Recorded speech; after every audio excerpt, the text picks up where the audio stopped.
Olá, eu sou o professor Rogério. Bem, então, nas últimas semanas a gente vem estudando um pouquinho aqui da pré-história na América, né? Então, e hoje, né, nós vamos chegar às grandes civilizações, né, que existiam antes da chegada do europeu aqui na América. Bem, então, os primeiros povos que nós vamos estudar são os povos denominados, né, de os povos da Mesoamérica. Então, o que significava a Mesoamérica, né? Então, a gente leva aquele mesmo princípio de entender, né, a grafia. Então, Mesoamérica, né, então, vem de meio e América. Então, está no centro da América, de uma certa forma, né, geral. Então, nós vamos falar um pouquinho aqui, né? Então, é um, né, é um tema bem, né, assim, bem complexo por conta da sua amplitude, né, principalmente porque uma grande parte, né, dessa cultura ela foi devastada pelos colonizadores, né, e algumas nem chegaram, né, a ter o contato com o colonizador. Então, no caso, nós vamos trabalhar um pouquinho, né, dos povos que vieram antes dos colonizadores aqui na América. Então, nós vamos começar a falar um pouquinho aqui agora.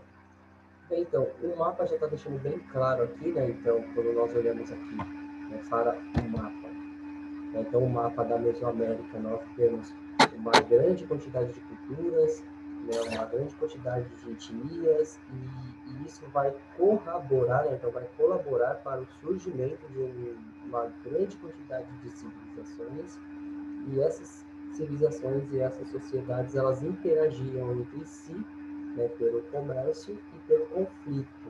Né? Muitas vezes, né, nós vamos ver que isso vai resultar na anexação, então, no caso, na incorporação de uma sociedade pela outra. Mas isso vai fazer com que essas sociedades elas se tornem cada vez mais ricas, cada vez mais fortes. Então, nós vamos começar um pouquinho.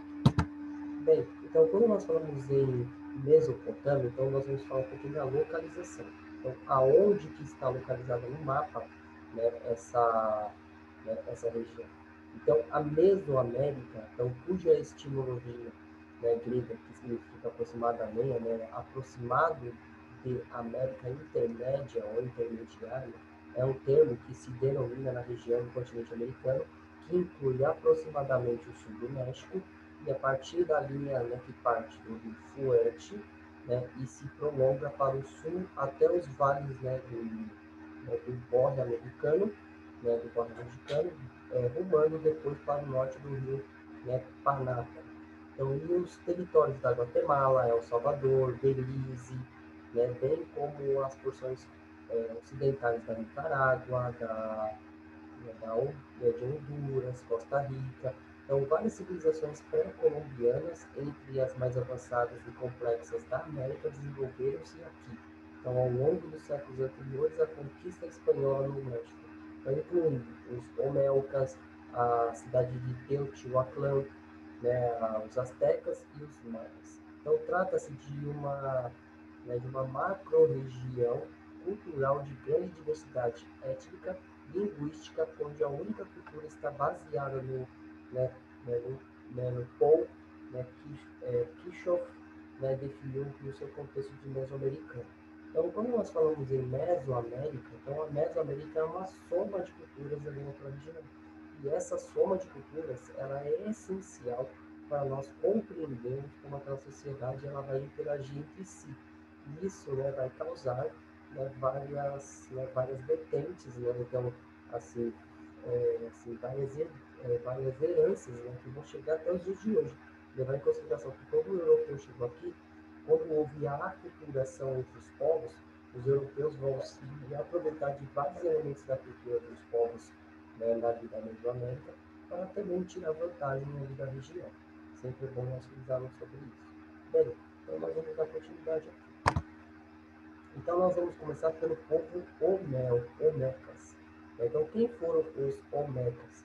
Que nós vamos começar a falar aqui. Então os Olmecas é a designação dos povos e das civilizações que estavam de origem, né, na origem, né, da antiga cultura pré-colombiana mesoamericana, né, então no caso que desenvolveram na região tropical do centro-sul do atual México durante a pré-clássico. Então, próximo de onde hoje está localizado o estado mexicano de Veracruz e de Tabasco. né, no istmo de Tehuti, né, Tehuantepec, Tehuantepec, né, então numa região designada na área nuclear Olmeca. Então, a cultura Olmeca floresceu nessa região aproximadamente 1500 a 400 anos antes de Cristo e cresce, né, que tenha sido a civilização mãe de todas as outras civilizações da Mesoamérica que se desenvolveram anteriormente. Então, no entanto, né, desconhece-se, né, a sua exatidão da filiação étnica, ainda que existiam numerosas hipóteses colocadas, né, para tentar resolver essa questão. Então, o etnônimo Omelca foi, né, cunhado pelos arqueólogos por volta do século XX, que não, né, e não deve confundir-se muito posteriormente com os Olmecas chicalacas, né, que ocuparam vários locais no México Central, como a Cacaxtã. Então, no caso, nós temos essa sociedade Olmeca, ela foi mais estudada a partir do século XX, né, por conta das escavações arqueológicas, porque antes disso, né, os seus resquícios eram, de uma certa forma ou de outra, massificados com a cultura asteca e a cultura maia, né, que nós vamos dar continuidade aqui. Bem, então, apesar de ser considerada uma das considerada há muito a civilização mãe de todas as culturas mesoamericanas que lhe são posteriores, não está ainda claro que foi o processo que lhe deu origem ao estilo artístico, nem os seus traços culturais característicos foram inicialmente desenvolvidos na área nuclear olmeca, então a área olmeca. Então, sabe-se, né, que pelo menos alguns desses traços podem ter aparecido inicialmente em Chiapas e no vale centrais da Oaxaca. Então, uma das questões que se mantém em aberto é o porquê da existência de numerosos sítios olmecas na região da depressão, né, do Balsa, em Guerreiros. Então, no caso, né, nós temos que entender que se acreditava-se que esse povo ele não tinha ocupado, né, regiões fora do seu domínio, né, de influência, né? Na verdade, nós vamos ver que vai ter vários momentos que eles vão entrar em contato com outras civilizações e vai expandir o seu território. Então, contudo, qualquer que tenha sido a origem, né, da cultura olmeca, a rede de trocas comerciais por ela estabelecida com várias regiões da Mesoamérica, né, fez com que a influência cultural se tenha estendido muito além da área olmeca, como indicam os trabalhos de arte olmeca encontrados em Minas Chiapas, em Guerreiros, em Oaxaca, no Vale do México e até no atual El Salvador. Então, entre os vestígios culturais desta influência, encontra-se o culto das montanhas, das cavernas e do culto à serpente emplumada, como, né, deidade associada à agricultura. Então, o simbolismo religioso de Jade, além do próprio estilo artístico, vem reelaborado nos séculos que se seguiram ao declínio dos principais centros urbanos olmecas. Então, quando nós olhamos principalmente as principais construções que estão ali na Mesoamérica, existe um culto muito grande a uma divindade que é uma serpente alada. Isso quer dizer o seguinte, que quando o solstício de verão, então, no caso quando o Sol ele permanece mais tempo no céu, essa serpente ela fica toda iluminada nas construções das maiores civilizações, ou assim, das civilizações da Mesoamérica.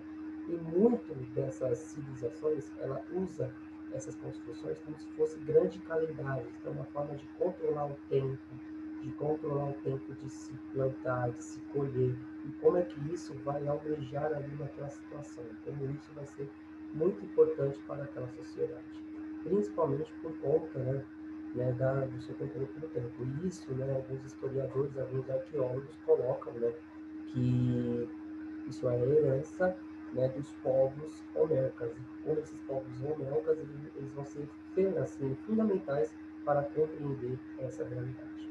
Bem, então, não se sabe com clareza o que provocou a eventual extinção da cultura olmeca. Sabe-se que entre 400 a 350 a.C., a população da porção oriental da área nuclear olmeca, né, decresceu fortemente, e esta área manteve-se aí pouco habitada até o século XIX. Essa perda de população né, parece ter sido organizada por fatores ambientais, então talvez resultantes das mudanças no curso dos rios importantes ou de, né, assoreamento devido às práticas do cultivo. Então, no caso, a exploração do território por conta da agricultura, da exportação, assim, da retirada de pedras ali da região, também vai ser um ponto essencial para nós entendermos o declínio, né, dessa sociedade. E como essa sociedade, né, ela vai, de uma certa forma ou de outra, ela vai desaparecer, vai com suas ações ali no ambiente, vai provocar, né, um pouco interesse ali pela região por falta de terras próprias. Então, quando tinha sido a causa, né, então, poucos séculos após o abandono da última cidade olmeca, havia se estabelecido firmemente a cultura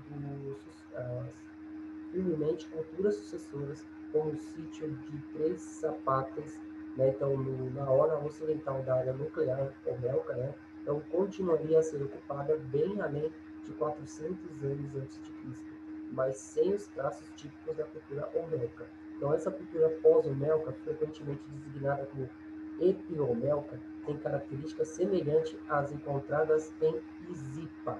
Então, no caso, né, eles abandonaram os seus centros urbanos por conta da falta de recursos, mas isso não fez com que a cultura dele diminuísse a sua importância, e ela continuou sendo praticada ali próximo daquela região, até, né, mais ou menos ali próximo dos próximos povos que nós vamos encontrar ali, que são, de uma certa forma ou de outra, herdeiros da cultura olmeca.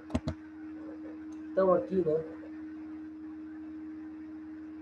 nós temos alguns artefatos, né, destinados aos olmecas, principalmente as cabeças grandes, né, aí no caso, as cabeças de pedra que eles construíam a partir de pedras vulcânicas, e as outras obras de arte a partir, né, de elementos como a argila, entre outros, né, que vai fazer com que eles, né, tivessem uma cultura muito significativa ali na região. Agora nós vamos falar um pouquinho dos zapotecas e dos mixtecas. Então, quem são esses dois povos? Esses dois povos foram aqueles povos que vieram depois dos olmecas, mas que vai influenciar as culturas que vêm depois deles. Então, nós vamos falar um pouquinho deles aqui. Bem, então os zapotecas são o povo mais antigo do sul do México, a partir do século IV. Ocupou a região do México situada entre o istmo de Tehuantepec e Acapulco. Então, fixando-se posteriormente em Oaxaca. Então, atualmente, a língua zapoteca constitui uma família de 15 línguas diferentes que se encontram em perigo de cair em desuso. Na época pré-colombiana, foram uma das mais importantes civilizações mesoamericanas. Então, quando nós falamos das zapotecas, então os zapotecas eles ocuparam ali a região do sul do México, e uma região muito importante, é uma civilização muito importante porque a sua língua ainda é usada até os dias de hoje, né, mas por conta da aculturação provocada pela chegada dos europeus, vai fazer com que essa língua fosse quase toda abandonada, quase toda caída no esquecimento. Mas, né, nós temos algumas políticas para tentar reforçar essa importância dessas culturas. Bem, então, pouco se sabe sobre a origem dos zapotecas, ao contrário da maioria dos povos indígenas da Mesoamérica. Então, os zapotecas não tinham nenhuma tradição ou lenda sobre sua migração, é, excetuando as crenças, né, de que nasceram diretamente das rochas, árvores e jaguares. Então, a prova arqueológica indica que essa cultura teria aparecido em cerca de 2.000 anos, cerca de 800 anos antes de Cristo, durante o período pré-clássico. Os zapotecas estabeleceram-se no vale central do atual estado de Oaxaca, assim enquanto o Teotihuacan florescia no centro do México. Então, a cidade maia no sudeste, né, Monte Alban, né, centro cerimonial constituído no alto de uma colina, era a cidade mais importante da região de Oaxaca. Então, esses povos, né, de uma certa forma ou de outra, eles foram interagindo entre si, mas o que nós temos que também levar em consideração, que muito que nós sabemos, né, nós sabemos muito pouco, né, da origem dos povos, né, dos zapotecas, principalmente por conta que muitas das suas obras foram destruídas durante a ocupação europeia também.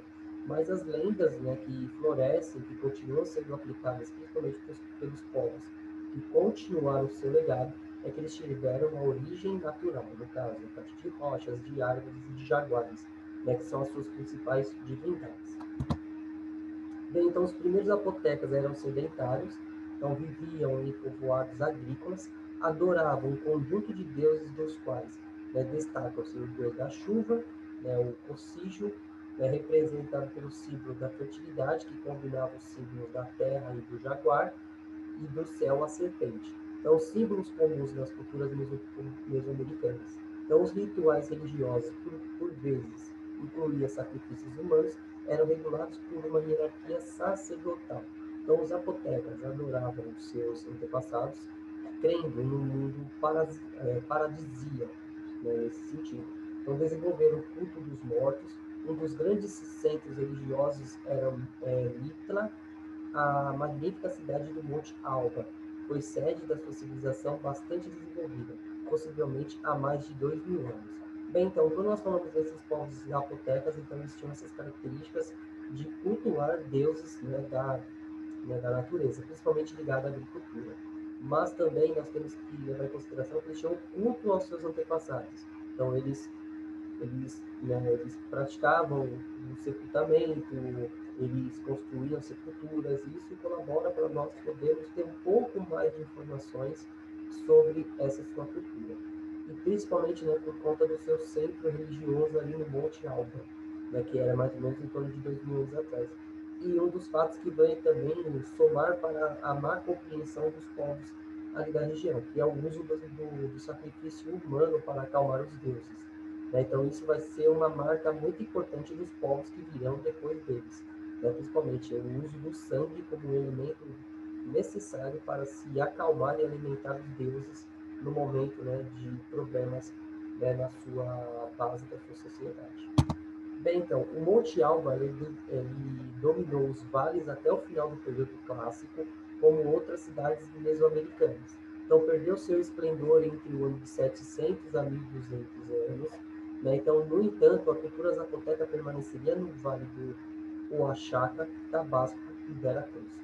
Então, vindo do norte, os mixtecas tomaram o lugar dos zapotecas no Monte Alba e Tikal e mais tarde em Mitla. Então, em meados do século XV, os zapotecas e os mixtecas lutaram para evitar o controle, né, dos astecas sobre as rotas comerciais em direção às Chiapas, Veracruz e Guatemala. Então, sob o comando do rei, né, Ocigioesa, né, então, os zapotecas aguentaram um longo sítio dos montes rochosos de, né, Guiangola, então mantendo o controle sobre Teotihuacan. Então, bem como a autonomia política através de uma análise com os astecas até a chegada dos espanhóis. Então, nós temos também que levar em consideração que esses povos eles viviam em cidades-estado. Então, muitas vezes, uma cidade ela tentava dominar a outra e impor os seus interesses, mas a base cultural era a mesma. A única coisa que acontece é que aí nós temos um novo contexto. Então, nos casos, os Olmecas, eles são conquistados, né, no caso, pelos Mixtecas, né, que vão começar a dominar a região e, principalmente, controlar a rota comercial entre o centro, né, a região norte, né, do atual México, onde estava Teotihuacan, né, que era a capital azteca, e nesse sentido, né, controlando aquela região a partir dos conflitos. E isso, né, vai resultar principalmente pelo domínio da região até a chegada dos europeus. Bem, então, os mixtecas, então, no caso, eles são o povo ameríndio, né, da família linguística Otomanque, então habitavam o atual estado do México de Oaxaca, Guerreiro, Puebla, e na região mixteca, a cultura mixteca floresceu no sul do México a partir do século IX e aí foi até o início do século XVI. Então, seus membros foram artesãos mais famosos do México, então seus trabalhos em pedra, em diferentes metais, nunca foram superados. Então, eles eram ótimos artesãos, então eles tinham o controle da metalurgia. Então, entre o século IX, o século XI e o século XII da nossa era, eles apoderaram-se de Monte Alban, né, que haviam sido abandonados pelos zapotecas. Então, e transformaram em um cemitério, enriqueceram notavelmente seus monumentos funerários e adotaram conceitos arquitetônicos evoluídos, né, como as gregas geométricas, né, e as pedras se encaixaram, né, adornam os palácios. Então, quando nós pensamos em uma cultura muito longe da nossa realidade, eles usavam a matemática para colocar uma pedra sobre a outra e fazer com que essas pedras não precisassem de argamassa. Então, as construções dos seus monumentos eram feitas a partir de cortes da pedra de uma forma que elas se encaixavam com perfeição. Então, isso faz com que isso perdure até os dias de hoje, mesmo com muitos problemas ali na região, que é uma região marcada por terremotos. Mesmo assim, né, nós devemos levar em consideração que são edificações muito bem elaboradas. E isso, né, colocando em cash muitas das questões que colocam que esses povos eles não tinham uma cultura tão avançada assim, né, principalmente levando em consideração, né, que nós vamos falar no final sobre a questão dos magos. Então, no caso, os mixtecos influenciaram o declínio da associação maia no sul e permaneceram independentes dos astecas do norte. Então, a população mixteca atual possui cerca de 500.000 de pessoas, distribuídas em 3 regiões principais. Então, a mixteca alta, na região fria da Sierra Madre do Sul, a mixteca baixa, seguindo o curso do rio Atoyaque, e a costa, né, e a costa, o estado de Oaxaca e Guerreiro, ali no litoral do México, né, ali do Mar do Caribe. Então, aqui nós temos um exemplo, né, de uma pintura ali daquele povo, como eles viviam, né, então os seus cultos religiosos. Então, as maiores partes, né, desses povos que foram, né, ali daquela região tem a ver com esse culto aos jaguares, às aves, no caso, os elementos da natureza ali naquele momento. E a cidade de Tehuantepec. Então, a cidade de Tehuantepec é uma das cidades mais importantes dos povos da Mesopotâmia, assim, da Mesoamérica, e essa cidade ela vai ser dominada por vários povos, mas o seu auge será durante a era Azteca. Nós vamos ver no próximo vídeo, mas sempre vamos ressaltar sobre isso. Bem, então o Vale de Tehuantepec estava localizado no nordeste do Grande Lago de mais de 14 quilômetros quadrados, né? Então, dentro dos limites do Estado do México, sendo parte da Bacia do México. É uma das maiores cidades pré-colombianas da América, né, com o seu sítio arqueológico abrangendo uma extensão de mais ou menos 48 quilômetros quadrados. Então, sua altitude varia de 2.240 metros de altura e no pico, né, de 3.200 metros do nível do mar, que é no pico do Cerro Gordo. Então, a vegetação do Vale de Tehuantepec ainda possui muitas características do tempo pré-hispânico. Então, no entanto, o cenário atual seja consequência de uma combinação de fatores naturais e da influência humana. Atualmente, a região possui 6 tipos principais de vegetação. Então, tem pequenos bolsões de floresta de carvalho localizado no Cerro Gordo.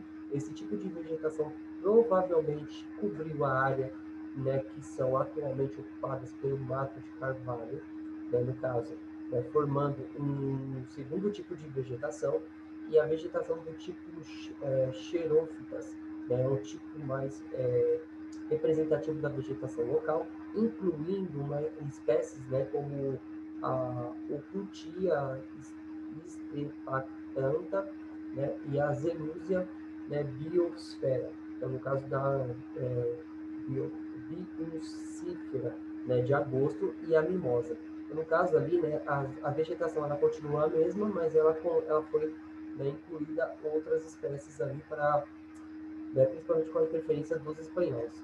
E assim, essa região ela é muito importante por conta da sua localização geográfica e principalmente por conta da fonte de água. É uma região muito importante, ocupando um grande lago ali. Bem, então, a Teotihuacan foi um centro urbano mesoamericano, né, pré-colombiano, localizado na Bacia do México, 48 quilômetros ao nordeste da atual cidade do México, o que hoje é, né, conhecida como local de muitas pirâmides mesoamericanas, né, no caso, edifícios, né, arquitetonicamente mais significantes construída na América pré-colombiana. Além dos edifícios piramidais, né, no caso Teotihuacan, né, também é antropologicamente significativa por seus complexos residenciais multifamiliares e pelas Avenidas dos Mortos, por seus vibrantes murais que foram, né, excepcionalmente bem preservados, e além disso, o Teotihuacan exportou seu estilo de cerâmica às finas ferramentas, né, de, né, obsidiana, né, que constituíram grande prestígio e utilização generalizada em toda a Mesoamérica. Então, no caso, a cidade de Teotihuacan, diferente do povo mixteca, eles não dominavam a metalurgia, então eles vão fazer ferramentas de um tipo de uma pedra muito importante. Essa pedra, quando ela era trabalhada, ela se tornava uma lâmina muito cortante, e isso vai fazer com que a riqueza desse povo derivava-se dessa produção, né, dessas ferramentas. E principalmente, né, a partir ali daquela região, eles vão começar a expandir os seus domínios. Bem, então acredita-se que a cidade tenha sido estabelecida em torno de 100 anos antes de Cristo, sendo que os principais monumentos foram construídos, né, continuamente há cerca de 250 depois de Cristo. Então a cidade pode ter durado até alguns momentos entre o século VII e VIII da nossa era, mas os seus principais monumentos foram saqueados e sistematicamente queimados por volta de 550 depois de Cristo. Então, no seu apogeu, talvez na primeira metade do primeiro milênio depois de Cristo, a cidade de Teotihuacan foi a maior cidade da América pré-colombiana, com uma população de mais ou menos 125 mil pessoas, tornando-se, no mínimo, a sexta maior cidade do mundo naquela época. Então, Teotihuacan começou com um novo centro religioso na Terra Alta Mexicana, em torno do primeiro século, né, no caso dos primeiros séculos depois de Cristo. Essa cidade passou a ser o maior e mais populoso centro urbano do Novo Mundo e tinha até complexos de moradias de vários andares, então construídas para acomodar essa grande população. Então, a civilização e a cultura associada aos sítios arqueológicos da cidade também são referidas a Teotihuacan ou Teotihuacana. Então, no caso, né, essa sociedade, essa cidade-estado, ela vai crescendo, né, por conta também da interação entre outros povos, né? Então, a sua dominação vai gerar a questão de destruição dos prédios públicos, mas também a reconstrução a partir dos elementos de novas culturas. Então, essa cidade vai ser muito importante para a organização daquela sociedade naquele seu período. Bem, então, apesar de ser um tema em debate, Teotihuacan era o centro de um império ou estado, ou sua influência em toda a Mesoamérica está bastante documentada, e evidências da presença teotihuacana pode ser vista em vários locais em Veracruz e na região Maia.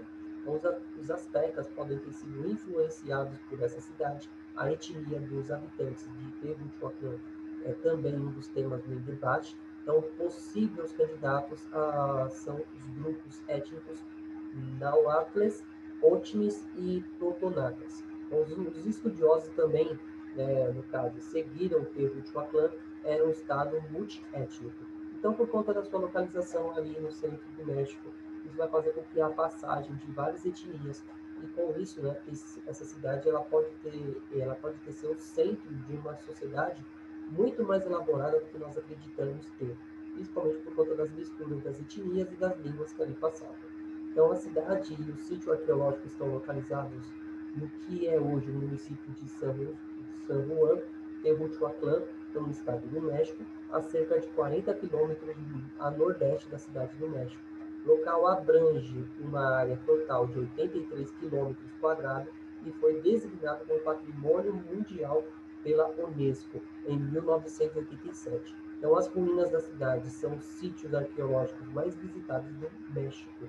Então, até os dias de hoje, essa cidade é muito importante, principalmente por conta dos seus estudos, né, por conta da sua grandiosidade e por conta, né, da questão do turismo, né, a partir das pessoas que querem apreciar e presenciar, né, a sua grandiosidade, levando em consideração que essa cidade ela foi importante e ainda continua sendo até os dias de hoje, né, por conta da sua posição geográfica, por conta da sua grande circulação de pessoas, e isso é um ponto fundamental para nós entendermos aquela realidade. E, né, o último povo que nós vamos estudar hoje, né, então os maias. Então, quem foram os maias? Então, os maias, eles caíram no nosso imaginário por conta, né, do ano de 2012. Mas nós vamos explicar um pouquinho como é que é isso. Bem, então, no caso, os maias.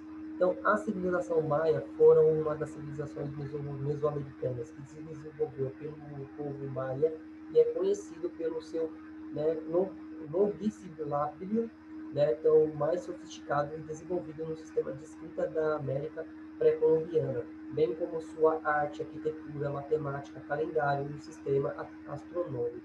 Então, a civilização maia se desenvolveu em uma área que abrange o sudeste do México, então toda a Guatemala e Belize, então as partes ocidentais de Honduras e El Salvador. Então, essa região consiste nas planícies do norte, que abrange a península de Yucatán e as montanhas de Sierra Madre, que parte do estado mexicano de Chiapas, atravessam o sul da Guatemala e seguem para El Salvador e as suas planícies do sul, né, do litoral do Pacífico. Então, o termo abrangente maia é um termo coletivo moderno que se refere aos povos da região. Então, entretanto, o termo não era usado pela própria população indígena, pois nunca houve um senso comum de identidade ou unidade política entre essas populações distintas. Então, no caso, a civilização maia ela era composta por cidades e estados. Então, cada cidade tinha o seu governo, a sua autonomia, mas o que caracterizava elas era exatamente essa sua colaboração até os dias de hoje. No caso, a sua arquitetura, o seu sistema de escrita, a matemática, o calendário, o sistema astronômico, né, que eram muito sofisticados para a sua região. E além do mais, né, nós vamos falar um pouquinho disso um pouquinho mais para frente. É sempre bom nós pensarmos sobre isso. Os maias foram uma das civilizações mais importantes do mundo naquele mesmo momento. Então, era um centro urbano muito mais sofisticado do que os centros urbanos, né, europeus durante o feudalismo. Eles são mais ou menos ali daquele mesmo período. Bem, então, no caso, o período arcaico antes de 2000 anos antes de Cristo viu os primeiros desenvolvimentos na agricultura e nas aldeias mais antigas. Então, o período pré-clássico de 2500 a.C. a 250 depois de Cristo viu o estabelecimento das primeiras sociedades complexas na região maia e o cultivo das culturas básicas e da dieta maia, como milho, feijão, abóbora, pimenta, chile. Então, as primeiras cidades maias se desenvolveram por volta de 750 anos antes de Cristo e a partir de 500 antes de Cristo essas cidades passaram a possuir uma arquitetura monumental com grandes templos como elaboradas fachadas, né, de estuque. Então, a escrita hieroglifa já estava sendo usada na região maia por volta do século III antes de Cristo, no período pré-clássico tardio. Várias grandes cidades se desenvolveram na bacia de Petém, né, então sendo a cidade de, né, Caminarijaú, né, então ganhou destaque nas terras altas da Guatemala a partir de 250 a.C. Então o período clássico é amplamente definido como quando os maias estavam erguendo monumentos esculpidos com pedras, né, de contagem longa. Então, essa civilização que tem início lá em 2000 anos antes de Cristo, ela vai passar por vários estágios. E esses estágios elas vão colaborar para a sua riqueza, principalmente a partir, né, do uso da escrita hieroglifa. É muito semelhante à escrita egípcia. E isso vai fazer com que esse povo seja muito rico culturalmente dentro da sua realidade. E principalmente por conta da sua organização política descentralizada, vai fazer com que ela seja muito mais avançada do que muitos povos, né, em outras regiões do mundo. Bem, então, nesse período, a civilização maia desenvolveu-se em muitas cidades e estados, ligadas por uma complexa rede comercial. Então, nas planícies maias, a cidade de Calakmul, né, então, torna-se poderosas grandes cidades rivais. No período clássico, também houve a intervenção intrusiva da cidade de Teotihuacan, no centro do México, na política dinástica maia. Então, no século VIII, houve um colapso político generalizado na região central dos maias, resultando em guerra internacional. o abandono da cidade e as mudanças da população para o norte do período pós-clássico viu a ascensão de Chichen Itza, né, de Chichen Itza, então no norte, e a expansão agressiva do reino Quiche, então nas altas terras da Guatemala. E no século XVI, o Império Espanhol colonizou a região mesoamericana e a uma longa série de campanhas viu a queda de Mojupetem, né, uma última cidade maia que prevaleceu até 1697. Então essa região ela era muito disputada, principalmente por conta das rivalidades entre cidades e estados e também a interferência dos astecas dentro da sua região. Esse momento só vai chegar a ser controlado, né, ou de uma certa forma, diminuindo essa rivalidade com a invasão dos espanhóis. Mas isso vai fazer com que a sociedade maia fosse anexada à cultura, né, a cultura que vai ser a América Latina, ali a construção do México, da Guatemala. Isso vai fazer com que a cultura maia prevaleça até os dias de hoje. Então, no caso, o domínio político durante o período clássico estava centrado no conceito do rei divino, que agia como mediador entre os mortais e o reino sobrenatural. Então, o reinado era patrilinear, então o poder normalmente era herdado pelo filho mais velho do rei, então também esperava que era possível o rei fosse um líder bem-sucedido em guerras. Então, a política maia era denominada por um sistema fechado de patrocínio, embora a composição política exata de um reino variasse de uma cidade-estado para outra. Então, no final da Era Clássica, a aristocracia havia aumentado bastante, resultado da redução, né, correspondente do poder exclusivo do rei divino. Então, a civilização vai desenvolver uma forma de arte altamente sofisticada e as criou usando materiais perecíveis e não perecíveis. Então, no caso, como madeira, jade, obsidiana, então, cerâmica, monumentos de pedra esculpidos, estuques, né, e murais finamente, né, pintados com esses elementos orgânicos. Então, no caso, né, nós temos que levar em consideração a organização política e também a sua base, né, de contar a sua base política a partir da sua arte, né, de vários tipos de materiais, e isso vai, né, levar a sua cultura até os dias de hoje. E, né, então, a cidade maia tendiam a se expandir aleatoriamente e o centro delas era ocupado por complexos administrativos cerimoniais. Então, cercado por uma expansão irregular de bairros residenciais, diferentemente, né, então, diferentes partes de uma cidade eram frequentadas e ligadas pelos, né, saquebês ou caminhos brancos. As principais arquiteturas, né, a arquitetura da cidade consistia em palácios, templos piramidais, alfabetizadas, né, no caso, né, quadras cerimoniais estruturadas, alinhadas, né, com observação astronômica. Então, a elite ela era alfabetizada e desenvolveu um sistema complexo de escrita hierográfica, que era mais avançada na América pré-colombiana. Então, os maias registraram suas histórias e conhecimentos rituais em livros de telas, dos quais apenas 3 exemplares incontestados permanecem, sendo que os restantes foram destruídos pelo europeu. Também existem muitos exemplos de textos maias encontrados em estelas e cerimônias, né, cerimoniais.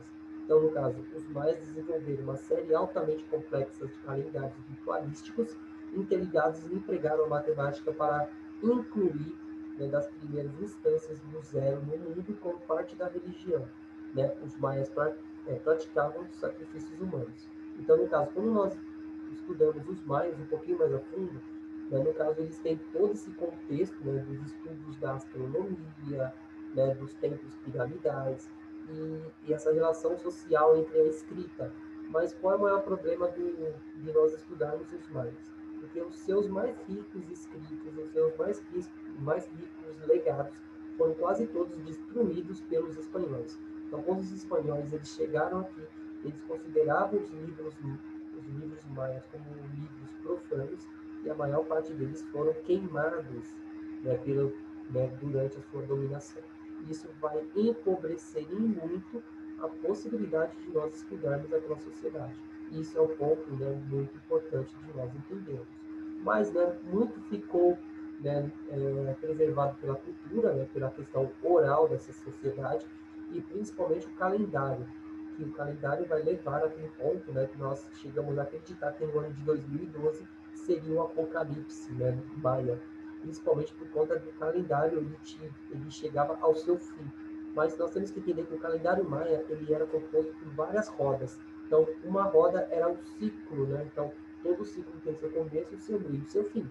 E o calendário maia, como era um calendário cíclico e não linear, então em 2012 seria o fim do ciclo e não o fim do mundo.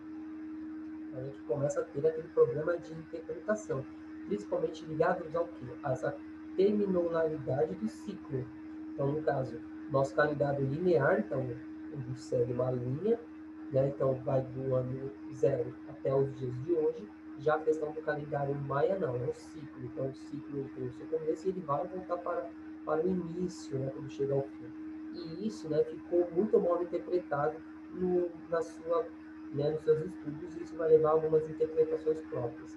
Lógico que eles tinham uma astronomia muito forte e eles acreditavam que a chegada do europeu foi o fim do mundo deles. Tudo bem que eles não estavam errados nesse sentido, mas, né, é um ponto que nós devemos sempre levar em consideração.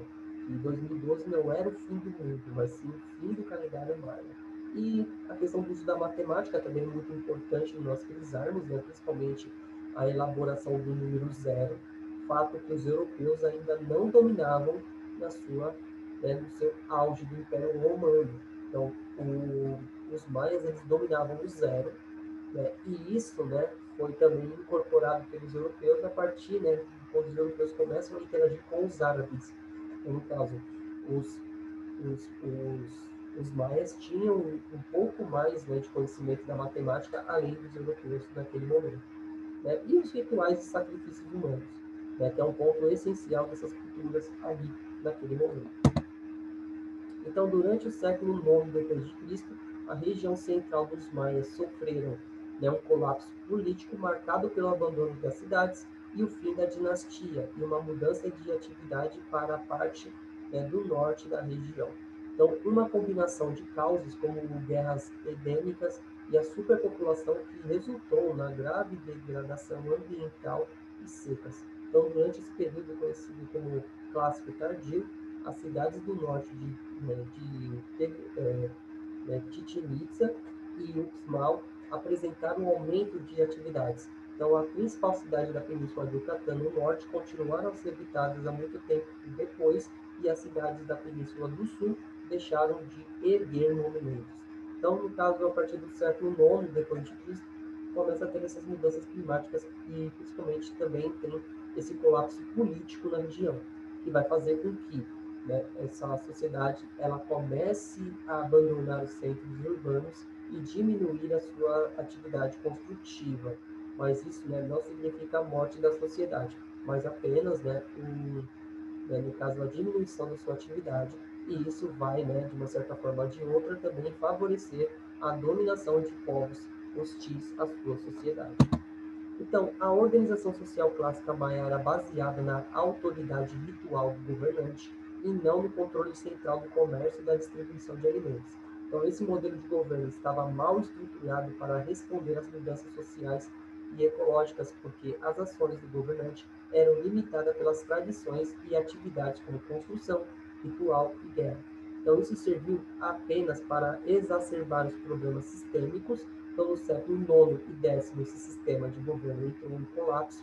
No norte de Yucatán, então, o domínio individual foi substituído por um conselho de governantes formado a partir da linhagem da elite. No sul de Yucatán, o centro de Petén, os reinos, né, declinaram, e ao oeste de Petén, algumas outras áreas. As mudanças foram catastróficas, resultando no rápido despovoamento das cidades. Então, dentro de algumas gerações, grandes áreas dos centros das regiões maias foram praticamente abandonadas. As capitais das suas cidades secundárias foram abandonadas em um período de 50 a 100 anos, uma a uma. Então, em Tonina, em 909, no caso, as cidades pararam, né, as suas atividades, Então, no caso, né, é uma data, né, de contagem longa da escrita, né, em Colina, em 990, né, em 909, a estela não era mais criada e os invasores mudaram, né, para os palácios reais abandonados. As rotas de comércio da Mesoamericanas também mudaram e passaram a contornar Petém. Então, no caso, né, essas cidades, né, no caso, por conta dos problemas climáticos, os reis vão começar a ser questionados, por conta que, teoricamente, segundo a teoria né, do direito divino, eles não estavam cumprindo o seu papel, então eles não estavam dando conta do recado. Então, nesse sentido, quem vai começar a governar as cidades serão uma aristocracia ligadas ao nascimento e principalmente ao controle da agricultura. E essa aristocracia, ela vai começar a entrar em conflito também ali na região do norte do Yucatán. Já ao sul, que não houve, né, uma organização nesse sentido, elas vão começar a ser abandonadas. E também, por conta desse abandono, é, esses templos vão começar a ser ocupados por outras etnias que vão cancelar por conta da sua atividade não tão diplomática, vai fazer com que as rotas comerciais começassem a contornar aquelas cidades, enfraquecendo cada vez mais e levando ao declínio cada vez mais rápido. Então aqui nós temos uma cidade maia, né, ali próximo ao norte da península de Yucatán, e os seus monumentos mais clássicos, que eram as pirâmides. Aqui nós temos o exemplo da serpente plumada, né, no caso, à minha direita. Então, essa é a cabeça da serpente plumada, e esse era um dos elementos mais importantes da sociedade maia. Bem, gente, então acredito que tenha sido isso. É um vídeo longo, né, mas é um vídeo que nós trabalhamos muitos elementos que formaram a cultura maia, as culturas mesoamericanas, e como essas culturas vão ser essenciais para a construção, né, da sociedade asteca ali naquele momento. Bem, gente, então, qual é o ponto que eu quero colocar aqui com vocês? Porque nós sabemos muito pouco dessas civilizações. Mesmo fazendo parte da nossa cultura local, no caso, nós que somos latino-americanos, nós sabemos muito mais da cultura, no caso, da região da Península Balcânica, onde é a Grécia, do que nós temos, né, sobre os nossos próprios irmãos da América Central. Então, no caso, nós vamos estudar sobre isso, principalmente também com os povos astecas e o povo inca, e como é que isso, né, vai refletir para os nossos dias de hoje. Bem, gente, então eu agradeço a todos. Então, gostou do vídeo aqui, deixa o seu like, né? Para nós podermos continuarmos o nosso trabalho. Eu sei que hoje eu estou falando um pouquinho baixinho, porque estou aproveitando, né, esse período mais cedo para poder gravar essa aula e aproveitar, né, um pouquinho para assim, aumentar um pouco mais o tempo, né, para explicar mais esse conceito. Então, eu agradeço a todos aqui até agora. Muito obrigado e até a próxima.